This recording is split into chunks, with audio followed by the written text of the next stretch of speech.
ഈ അടുത്ത് ഏതാണ്ട് 4 5 പഠിക്കുന്ന ഒരു പെൺകുട്ടി എൻ്റെ അടുക്കൽ വന്നിട്ട് പറഞ്ഞു, അച്ഛാ ഈ മെയ് മാസത്തിൻ്റെ സ്പെല്ലിങ് തെറ്റാണെന്നാണല്ലോ അമ്മാമ്മ പറഞ്ഞതെന്ന് പറഞ്ഞു.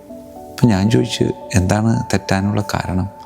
ബാക്കി എല്ലാ മാസങ്ങൾക്കും 4 അതിൽ കൂടുതലും അക്ഷരങ്ങളുണ്ട്, പക്ഷേ മെയ്ക്ക് മാത്രം 3 അക്ഷരങ്ങളുള്ളൂ.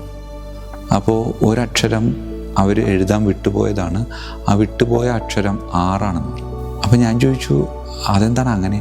അപ്പോൾ ആ കുട്ടി പറയുന്നുണ്ട്, അമ്മാമ്മ പറഞ്ഞതെന്നാണ്, അതിനകത്തുനിന്ന് 6 നഷ്ടപ്പെട്ടു. ശരിക്കും അത് മെയ് മാസമല്ല, മേരി മാസമാണ്.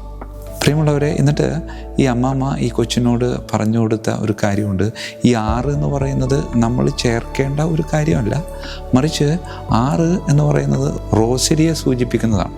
അതുകൊണ്ട് മെയ് മാസത്തിൽ ഒരുപാട് ജപമാലകൾ ചൊല്ലി പരിശുദ്ധ അമ്മയോട് പ്രത്യേകമായിട്ട് വണക്കം സൂക്ഷിക്കുമ്പോൾ ആ മാസത്തിൻ്റെ അക്ഷരത്തെറ്റ് നമുക്ക് മാറ്റാൻ പറ്റുമെന്നാണ് പറയുന്നത്. പ്രിയമുള്ളവരെ, പരിശുദ്ധ അമ്മയോടുള്ള വണക്കത്തെ എങ്ങനെ നീ മനസ്സിൽ സൂക്ഷിക്കണമെന്ന് ആ അമ്മാമ്മ ആ കുഞ്ഞിന് വളരെ രസകരമായിട്ട് പറഞ്ഞു കൊടുത്തു.